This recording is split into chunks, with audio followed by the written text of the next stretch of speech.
Good morning, everyone. We're going to get started here.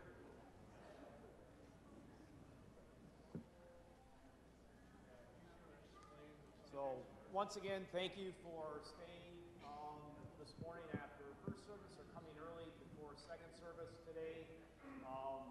We are going to be doing the third in our series of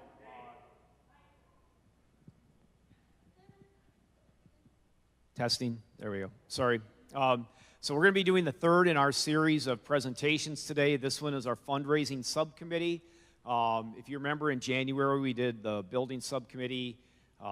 February was finance subcommittee, and then this morning is the fundraising subcommittee. Really, these are intended to be info sessions to get information out to you on the work that's being done by those subcommittees, and then provide an opportunity for you to ask questions and get answers kind of back on what those activities are. So Aaron Radke is going to be leading that discussion this morning. Aaron is going through an Achilles rebuild right now, so he's on a, I'm going to say, semi-functional basis standing up here. We're going to try and keep him upright during the presentation this morning. Like we've done before, when we do get to questions, we want to take the time to get a microphone out to you so that everyone can hear the question in the presentation here. And then also, just as important, we are recording these sessions and posting them online for people that aren't able to attend them live. So we want to make sure that we get a microphone out to you if you do have questions to ask. So with that, we will let Aaron get started with his presentation.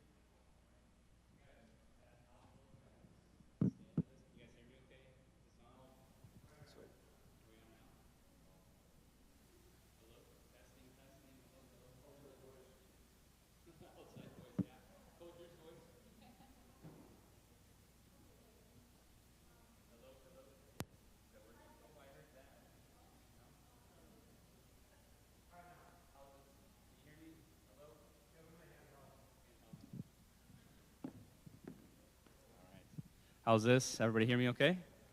All right. Yes, going through a little bit of a Achilles transition plan, but I won't be speaking to that today. So, all right, let's get started. Set my watch here. I'm going to time myself to see if I can beat my time from yesterday. All right. Good morning, everyone. I want to thank you all for being here. As Dave mentioned, my name is Aaron Radke. I'm the chairperson for our fundraising subcommittee. I just want to encourage you all to potentially hold your questions until the end. There's a lot of content here that I want to get through and in short order. So please hold those things to the end. We'll have mics running there, as well as the survey that went out. We would like you guys to hear this presentation before submitting those, if at all possible. So please hold or refrain from turning those in if you can until you hear all the content that I have to present today. As far as an agenda is concerned, I'm going to go through a quick recap of the previous two presentations that have been given so far, just to make sure that all of that information is top of mind. I'll go through what we are defining in the fundraising section of our presentation, as well as walk you through what an example calculation would look like for our team, and then end things with what's next. So let's get into a quick recap here. I think it's important to understand some of these comments. I see that's kind of an eye chart there, so I can communicate some of those things. Overall, this project looks to be about 43,000 square feet. What we're looking to do, the total estimated cost for this project is over $16 million. And that number includes the BLS, ELC, gym, and a future addition potentially with that. So there's a lot going on with the approach to this. And because of the size of this project, it's been recommended by multiple entities that we take a phased approach so that we can seriously consider doing these things. So here's a picture of what their current drawing looks like. This drawing has all of those phases drawn into them. So you'll see the ELC kind of at the top portion of the screen. The center part with the blue and red there is all the classrooms in the gym, and then the potential additional classrooms are over kind of on the left-hand side as you see that, okay? I'm going through this kind of quick. This should be review for most of the people who've sat in the previous two presentations, but if it's not, or if this is your first time being here, please feel free to see some of us. I see the people in the audience here. After the session, we can kind of get into some of those details. But here's a total cost breakdown of what those different, items are in terms of the building. The school is coming in at $7 million of an estimate. The ELC, $2.75 million. The gym, $4.125 million. Extra classrooms, $1.375. The total building estimate is $15.25 million. And then there's some additional costs on top of that to actually make this space operational.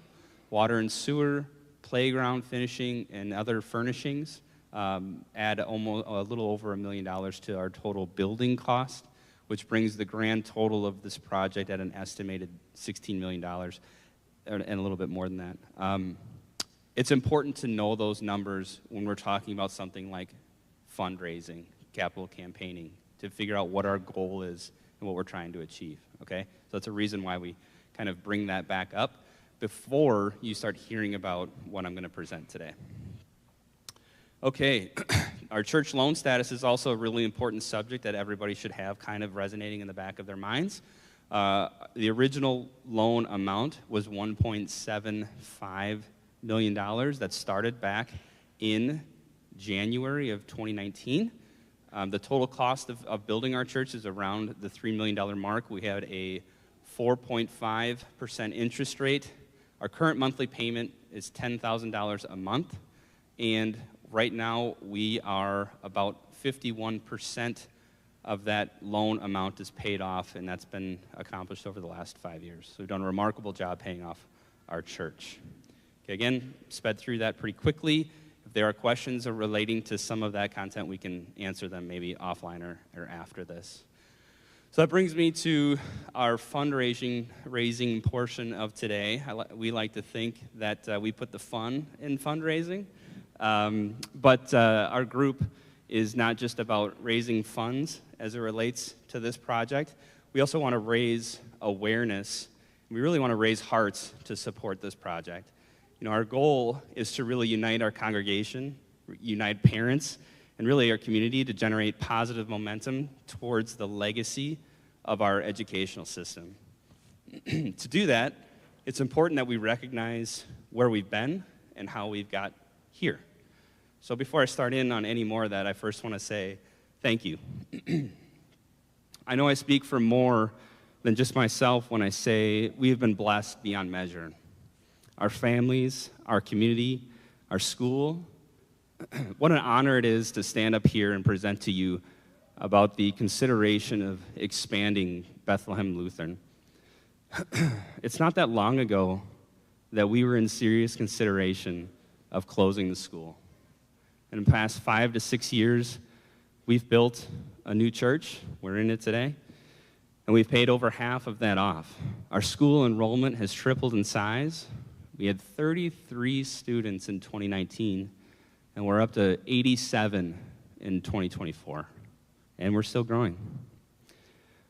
Now, we've got 2 amazing pastors who are completely invested in us and are a vital piece of what we have going on here.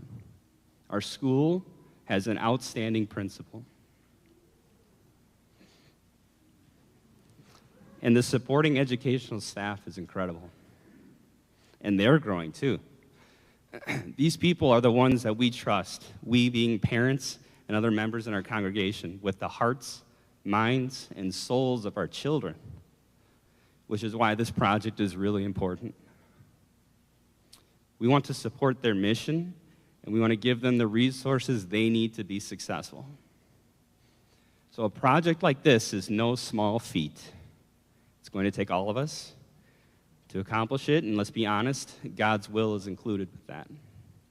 To do this, we ultimately need to align on a common goal, the direction of the project, an approach, and how we start this, and that's what these presentations are all about. So today, we want to communicate, share, be transparent with what we know and what we don't know. To do that, We need to answer the main questions and spotlight the ones that we're still working on. So before we go through any more of that, there's some special call-outs that I want to make, some really special people who've been a part of this. Our steering committee members, Dave, your leadership, John, and others. Our building committee, Jason Lemke and his team. Finance committee, Matt and John Suttner, John sitting here today, and his team. And our fundraising team. These people have made a lot of sacrifices as it relates to organizing this information and presenting it back to our congregation. And that's a special shout out to these people and their families for the effort that they've put in. It's no small feat to meet on a consistent basis and put this stuff together.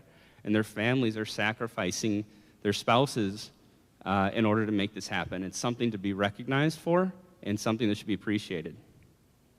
So with that, let's get into more of the content that I want to present today. Here's a little bit of a sub-agenda for the fundraising content. Most of this will answer the main questions: the who, the what, the why, the how, okay? We also want to cover some capital campaign highlights, as well as talk a little bit about some additional fundraising opportunities that our team has identified as ways that we can maybe augment some of the effort that would be given during a capital campaign. Okay, our whys. When I ask our why, or say our whys, I mean, why do we think we want to do this, and why do we need help doing this? We need professional help with a project this size, okay?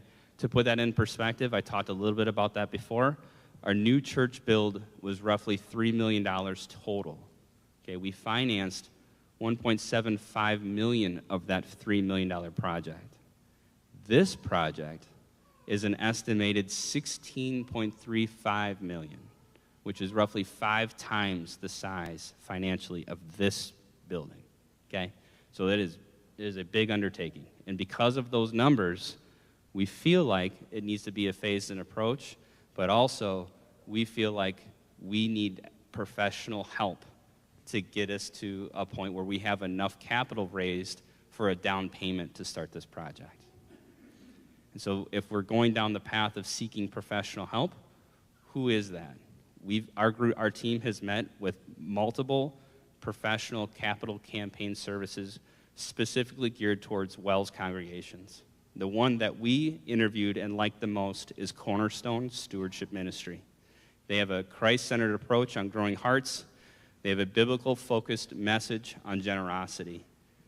And it also came down to who Jeff is. Jeff Davis is the president of Cornerstone Ministry, and we think the combination of who they are, their offerings, and who Jeff is makes them the right entity for us to partner with to generate enough funds during a capital campaign.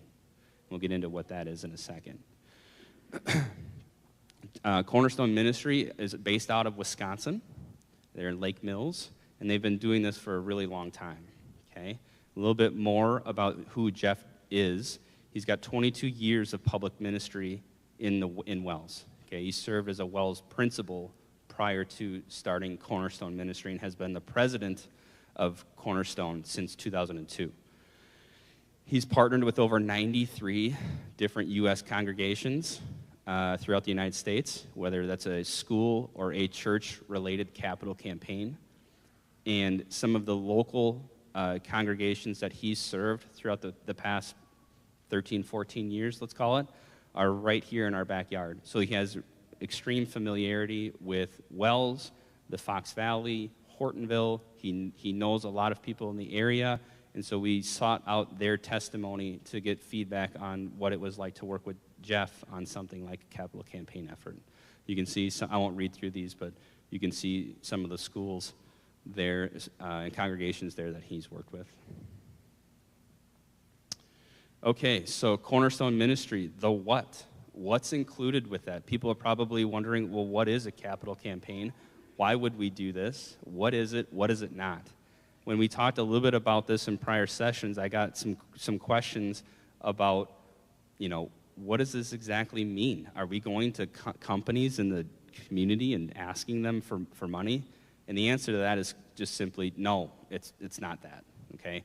Jeff comes in and really partners with us to direct an overall 3-year stewardship appeal. That he calls a stewardship appeal the same thing as capital campaigning. That is essentially on-site visits, Bible study, and training material for volunteer leaders in our congregation to help us educate ourselves about what the Bible says and prepares us towards a project that requires generosity. Okay? So he trains our leaders in our ministry. We have access to a graphic artist if we want to create kind of the marketing materials for this to help educate our congregation on the progress that we're making over a 3-year period. He meets with people in our congregation to discuss the project. He becomes intimately familiar with the status of these things and is kind of a go-to resource for us in terms of the management of the overall project.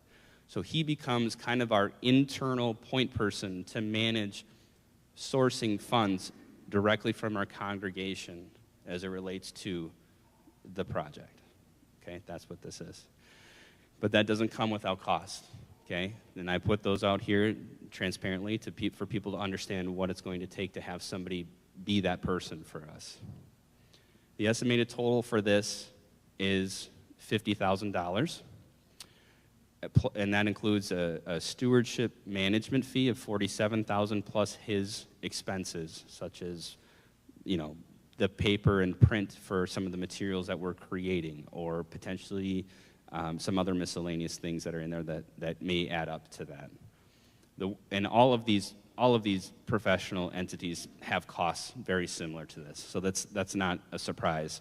But the one unique caveat to this was really that Cornerstone came with a guarantee, and that during the 3-year capital campaign effort, if our efforts fell short of our goals, that their fees will not cost more than 10 cents for every dollar that was raised. So in other words, during a 3-year mark, let's say our goal falls short of $500,000. They will multiply that number of whatever we raise by 10%, and that becomes the fee, less than $500,000. So less than $50,000. Let's say we raise $300,000 as a capital campaign effort. Our fee changes from $47,000 down to $30,000 as somewhat of an insurance towards our efforts over a 3-year campaign effort. And that was a big differentiator in why we felt like if we need professional help, this is a way to protect our congregation if this doesn't go exactly to plan. And then they also offer some special services for our congregation. They call them Emphasis Sundays or congregations. Those things are prayer initiatives. They also have some materials for our pastors called generosity presentations to distribute either during Bible study hour or some direct messaging that we could hear about during their sermons, which was amazing. As well as Celebration Sundays. It's a special service. There's some distinctive activities, whether it's a senior choir or the children who we heard today come in and sing some songs for us, and some other kind of special organized offerings to make those days special and to highlight the project that we're working on to further unite our people. Okay, capital campaign highlights. So this is directly from Jeff to get some feedback on, okay, what's the success of these things typically look like? How do we have a vote of confidence that this works? Throughout his experience with Cornerstone, based on over 350 different church capital campaigns in the past, which are both Wells and Lutheran Church Missouri Synod congregations, 94% of 350 examples, church fundraising appeals generated between 1 to 3 times the annual offerings. So he has a high degree of confidence that we will land somewhere between 1 and 3 times what our church's annual giving is over a 3-year mark, okay? So with that number, simple math would tell us that Bethlehem can expect somewhere between $700,000 and $1.2 million of funds to be made available to support a down payment towards a capital campaign effort of our choosing. That would be, depending on the direction that we're going to head, some of the other messages that we've heard from our other presentations. Do you want to do the school first? Do you want to do the ELC first? However our congregation is steering, that becomes our direction to figure out what the down payment is required to enable that to start.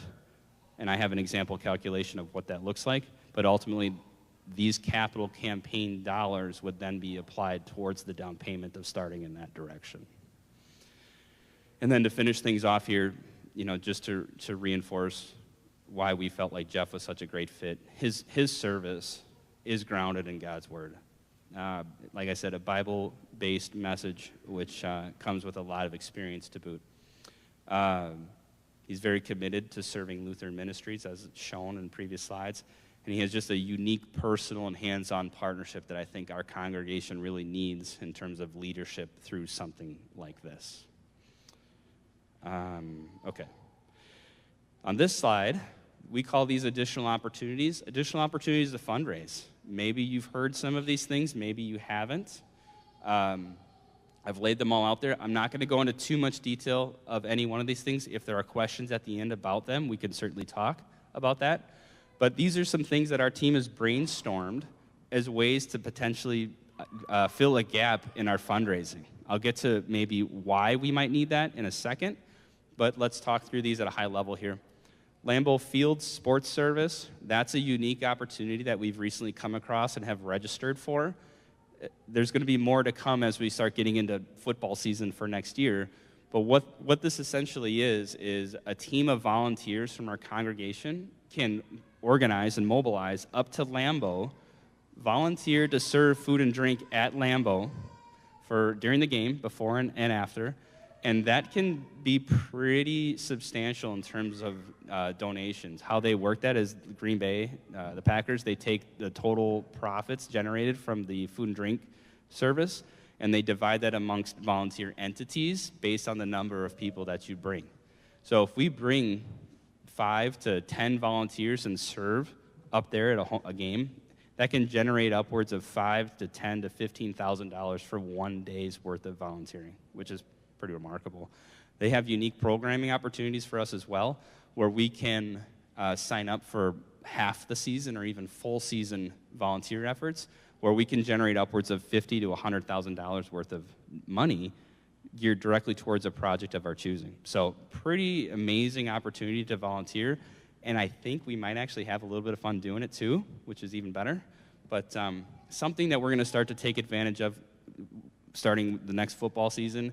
You'll see some updates in the program when those things are starting to come. And if anybody has any questions about what that looks like, I'll be getting more informed around like the day-to-day, how many hours you're on your feet, what kinds of things you're doing, is there an age requirement, that kind of stuff. Builders for Christ, I think we've talked about that in other presentations. Won't go too far into that. Essentially an entity to help lower the cost of building a structure designated for our related purposes here. Member-donated construction labor, school choice, host events. My father-in-law, Dean, he talked about the Spring Fling this morning. That's that category. We can host more events, more fundraising opportunities like the Spring Fling. I didn't realize that March 27th is like, was that Tuesday? Yeah, so get your donations in. That's another plug. Sell property. Like, we know that the transition plan is to get up here on campus. And so the current properties that we have downtown Hortonville would eventually become available. Not necessarily would those funds be readily available for something like a down payment to start the project, but it could augment costs kind of on the backside of things as the building is here and we're starting to move up here and get into our new buildings. What do we do with the space downtown? So that is obviously something that we're top of mind on. And then script program. John, I'm not so familiar with that. Shame on me, right? But I think what it is basically a program for the school to purchase gift cards, and a percentage of what you spend goes towards the nonprofit organization of our school, I believe. and back to tuition, support tuition as well. So really unique opportunity. I think an example would be like purchasing gift cards at Quick Trip for car washes, and 10%, less than that, 5%, 3, something in there. Okay, don't quote me on that. Like I said, I'm not doing it, so shame on me. But those things are unique opportunities to further support kind of these projects. So just be on the lookout for some of those things. I didn't really talk too much about member donated construction labor. That is something our team has spent a lot of time talking about. And while we're still kind of in this formulation phase of this project, I think it is worth mentioning that we want to start understanding our congregation a little bit more intimately in terms of skill set. So if any of you feel like you have the skill set, or you have a company that does something that we could leverage or talk to, or anywhere in there, and we want to know about it. So come see me, come see Elizabeth or Lana. We can talk about that. We want to start tracking those things. So when the time comes, we have a resource made so that we know kind of who to go talk to, who to find that is willing to volunteer their time. And that can be a wide range of things, right? It doesn't necessarily have to be something so technical as electrical wiring. Where's Brett? Yeah. Or, but it could be general labor, carrying materials, throwing things away, sweeping up the workspace. If you're willing to volunteer when the time comes, we just want to be made aware, is all I'll say with that. Okay, example calculations. This is a really basic section of my presentation, but just to give you guys an idea of how we're reverse engineering a number that we would ultimately make our target for a capital campaign effort, okay? So in order to do that, you have to basically make a few key assumptions, like a 3-year capital campaign effort that we are going to do.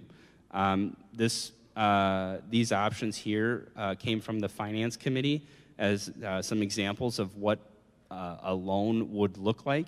So the down payment figures are there, either 20 or 25%. So for the example I'm going to show you, I'm just going to use that 20% from LACE as an example calculation. And by any means, let's just go to that. By any means, don't take this slide as like the direction we're ultimately heading. This is just an example slide to show you guys how we would come up with our target number for fundraising. So all I said was, let's just pretend for this example that we're going to do the school phase first. In order to do that, the fundraising team has to come up with a number that's needed for the down payment to make our target for a capital campaign, okay? I'll let that sink in for a sec. So pretending we're going to build the school first, we have to figure out what the total building cost would be to take 20% of that. So these are the things required: $7 million for the school, $600,000 for water and sewer, $300,000 for the playground, $200,000 for the furnishings. That totals to be $8.1 million. So 20% of $8.1 million is $1.6 million. We would have to raise for our capital campaign $1.6 million in order to start that first phase of the project. That's what that all means, okay? If you remember what Jeff Davis told us, 94% of congregations that he's worked with raise between 1 and 3 times their annual giving for a capital campaign. That is a range of $700,000 to $1.2 million. Some go over 3x, and some fall short of 1. But that's 94% are in that bell curve. So if you're thinking, okay, in this example, 1.6 is our target, and we hit 3 times, or let's say the middle of that, middle between 7 and 1.2 is $1 million, we would be $600,000 short of raising enough capital to start the project. So that's where those additional opportunities come into play, is to fill that gap. That's how we're thinking of this. Whatever the gap would be between a capital campaign effort and the dollars needed, we would then augment that effort with some of those additional opportunities. Okay. Final slides here. What's next? We want to encourage our congregation to keep talking, okay? It's really, being on these subcommittee teams, we meet regularly, we talk about the stuff, we meet with the steering committee, but it is really helpful to hear from the congregation on how people are feeling about this. So we want to encourage you guys to keep talking, socializing. I hope I'm not that scary of a guy. Maybe I am right now with the Achilles transition plan going on. But I really want you guys to be encouraged to ask questions. That's okay. We need to hear from you to get a pulse. This is all of us. Okay, a few of us have been organized to put this materials together, but this really does impact all of us. We want everyone to speak up and feel heard, okay? We want to continue evaluating our progress and feasibility. That kind of goes along with wanting to hear from you. Our steering committee is going to provide a recommendation for this project coming up, okay? We've had a series of kind of specific presentations. We heard from the building committee, we heard from the finance committee, now the fundraising committee. That information is going to be aggregated, and we're going to compile essentially what we feel like is our recommendation. And we want that to be presented in an upcoming meeting next month, okay? So we'll be working together to put that information in a kind of a consolidated view to be comprehensible, understandable. We went deep dive in 3 sessions, and be on the lookout for that. As well as, we heard from the finance committee last month about some of the educational opportunities that are really, really special in terms of financing education and financial wellness. We loved the thought of that so much that I think we're just going to run with that regardless of however the direction of this project goes. It's just some really valuable information that we feel like as a congregation, there's just no reason not to have that opportunity to learn some of that stuff for all of us. So we're going to start doing those things. I talked to Matt and John as well, and educating us about qualified charitable distributions, and really just leveraging the Financial Peace University education that's out there and bring that to our congregation as an optional offering. So be on the lookout for some of that scheduling in the near term. I don't know when exactly, but let's just say hopefully we get that off the ground and running this year. So with that ends my time up here in front. I know that was a lot of information in short order. Let's check my time here. Okay, perfect. I beat it yesterday. Let's open it up for questions. Does anybody have any questions or anything they'd like to talk about? So, like Aaron said, a lot of information that was presented, right? Any questions you have, get your hand up, and we'll get a microphone back to you, and we'll get the questions asked and answered here this morning. So, I guess if you kind of think about, the numbers are maybe kind of big and scary numbers in terms of the dollar amounts we're talking about here, right, for a project of this size.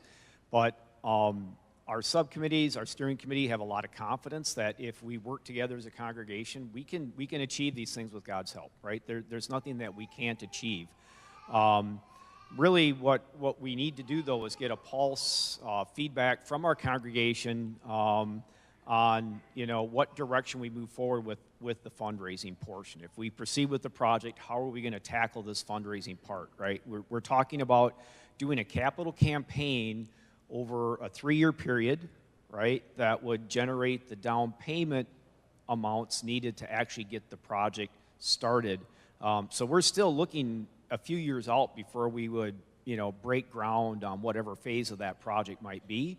But the capital campaign fundraising portion to make that happen, when you start kind of winding the calendar back, if we want to get in a new building in 4 to 5 years, we would have to get that capital campaign started in the next year or so. So those are the kind of things to be thinking about. So questions, comments, feedback? Right here, Dave.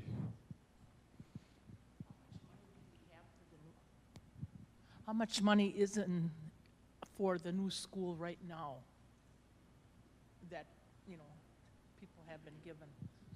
So question was asked about how much money do we currently have donated towards the new school. There is a small chunk of money, less than $100,000 that we've kind of budgeted to keep working on this project. We've not started collecting specific donations for a new school yet at this point. We basically just have money that we're using to kind of do this development work up to this point, right?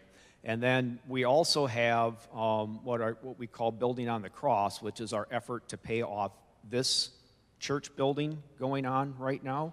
So it was mentioned that that loan amount right now is at about 50%, so we've down paid about 50% of that loan.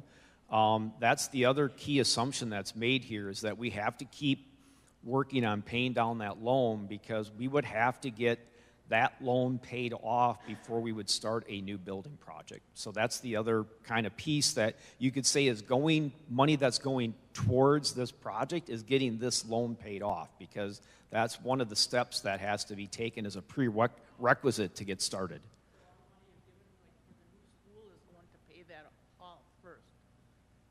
If we have money coming in that's specific for the new school itself, those will be set aside donations for the new school, right? What I was trying to say, though, is in order to make that project happen, we have to get this loan paid off first for the church. But any money, if you would make a donation to say specifically for financing the project for a new school, those funds would become segregated funds for that project.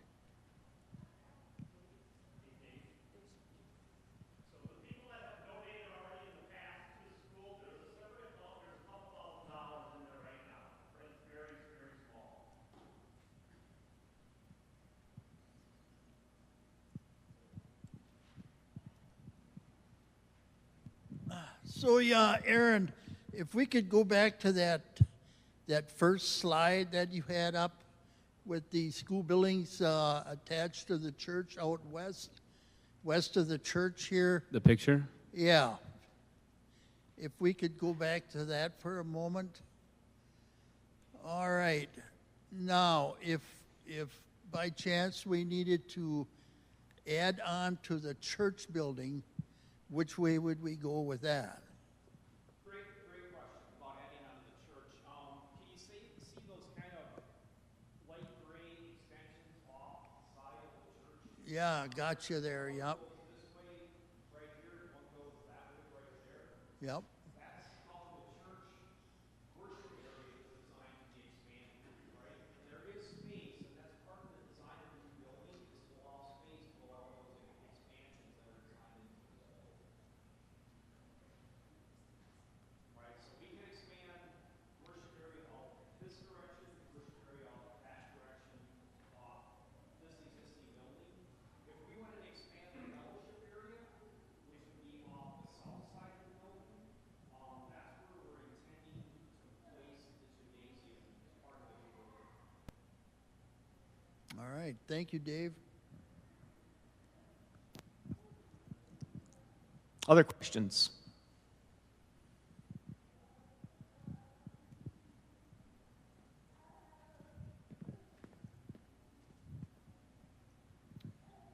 Yeah, I got a question. In your discussions with Cornerstone, was there discussions of how to get everyone engaged in this capital campaign?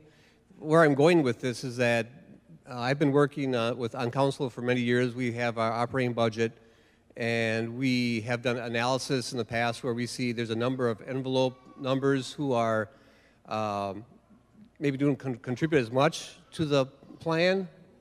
So how do we get everyone engaged with this? Have they addressed that at all? Yeah, I'm trying to get to a slide here in the appendix. Side note, I didn't mention yet, but we do have physical copies of some of the key slides that have been made for everybody to take with you. I don't expect you to have all this stuff memorized in the 30 minutes that we presented it to you. So some of the key information as relates to fundraising, Elizabeth did a great job yesterday making those available for us, so thank you. Be sure to take one with you. As it relates to this, I think we're yet to start this, right? So some of these things are still on the table. They really do have an approach pretty well laid out in terms of how they handle this at a high level. Some of these things, I think, are, I would say, manipulated a little bit to what we prefer. So they definitely come in, once we agree to doing this, they definitely come in and listen to our best intentions or our wishes for how we want to execute. So I would think that Jeff would speak with some of our leaders and others responsible for other areas to figure out what is the best approach for us. But in general, they prefer to do as much face-to-face interactions as possible. So coming on site and meeting with us. They also hold a series of leadership workshops for some of the Bible study sessions and some other small group training opportunities. Will provide materials for that. But ultimately, it does kind of come down to a partnership once we establish it on what we think is best for us. I don't know, does that help a little bit? Yeah, it does. Like I said, there's always like a large percentage that we'd like to more focus on, and I think that's where my question was going. How do we get them? How do we get that large percentage motivated and engaged with our project? Yep, series of. I mean, they do also guide us and help us with emailings, mailings, physical print, messaging out there. How do people stand up in our how do volunteers stand up in our congregation and talk about these things when there are questions, when they're inspiring others to to support the project? But they help us kind of orchestrate and align that entire communication strategy so that we're all aligned and succinct with our messaging, whether it's on an email or on Facebook, our website, in person here on Sunday, church on Wednesday night, things like that. They help coordinate all of that messaging, and so we are kind of in lockstep with each other. Thank you.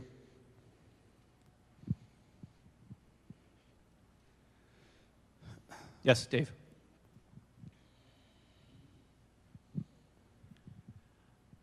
I very much agree with the necessity for the organizational aspect of hiring somebody to do this. My only concern is there an assurance that during this campaign to raise money and so on, we are not going out into the general public and either begging or tricking them to help us spread the gospel? Yeah, I mean, I've talked directly with Jeff about that subject. They don't approach anyone that we don't approve of. So, and in general, they don't really approach anyone external to our congregation, period. So, yeah, I high degree of confidence that won't happen unless we made a special ask or request to do that on our behalf. So, hope that answers it. Pastor? Thanks for all your great work. Just one other comment about going with a professional fundraising marketing company like Cornerstone is if we don't do something like that, then that means that all of that work to raise that kind of money and awareness and all the brochures and everything falls on us locally, and probably a lot of that would end up being principal, ELC director, and pastors spending a lot of time doing that, meaning a lot of other ministry things don't get done or get done as well. And they could also do it, we could sit here and spend 2 weeks trying to come up with something, and they go, well, we already have that done. And so it's a time saver as well for our called workers and leaders. Yeah, that's well said. And that does really support, ultimately, the survey question that came out, which is why we asked the audience here not to fill it out until you heard us kind of speak to these things, is because, like Pastor mentioned, if it's not Cornerstone, we're not comfortable, we don't want to pay those funds, then those responsibilities now come completely internal to our congregation, and that will certainly reside on the leaders of our congregation and our school, for sure, and then how well they are able to delegate that, and volunteers are able to rise to the occasion beyond that. So that is essentially what we are considering here.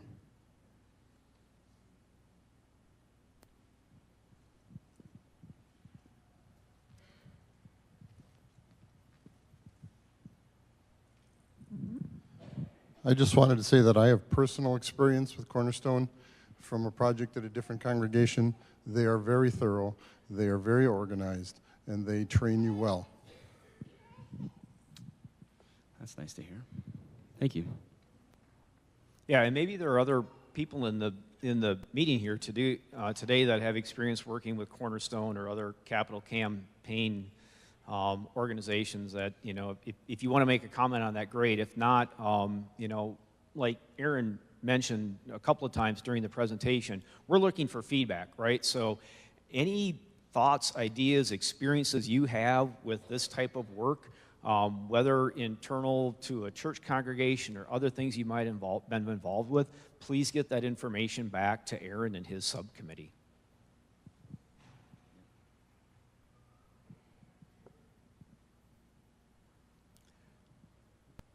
So if there are no more questions, just a reminder, if you did what had been asked, which is fill out that survey card and turn it in after this presentation. We'd like you to take a couple of minutes now to get those surveys filled out, and then they will get collected.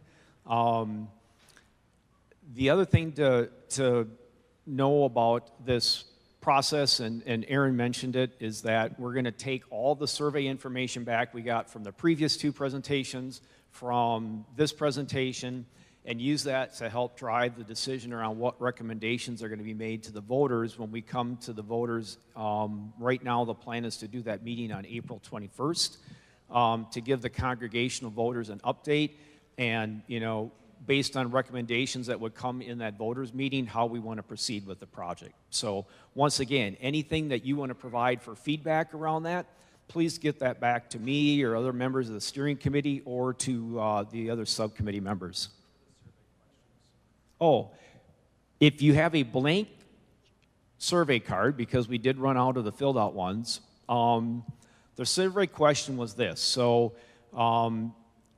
the steering committee or subcommittee feels that in order for us to manage a fundraising activity of this side, that we're going to need outside help, right, to do it. So the first option is, yes, I do support using a fundraising capital campaign company to help us do our fundraising activities. So one response would be yes.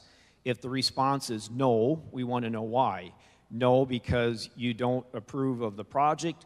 No, because you think we can do this work internally. No, because you've got a large donation you're going to make yourself to help cover the cost of the project. Or no, because for some other reason you might have, right? So either yes, you do support it, or no, you don't, and if you don't, the reason why. And then the other thing we want to know is if you are a member of the congregation or not. I think most of the people in here probably are, but you know, this being a special Sunday, we had a lot of visitors in the first service. We wanted to be able to, in the survey data collected, know is the response coming from a congregation member or a visitor to the congregation. So questions or comments about the survey question? So once again, yes, you do support using an outside capital campaign company. No, you don't. And if you don't, what the reason or reasons are for that.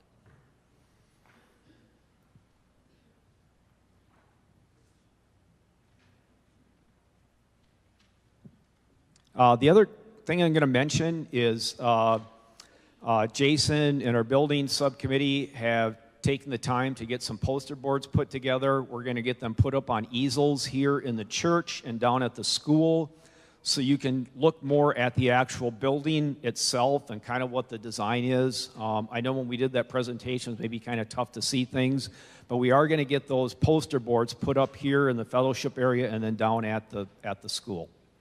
So if there aren't any other questions, once again, thank you for attending this morning. Thanks for taking the time, and we appreciate your feedback. So thank you.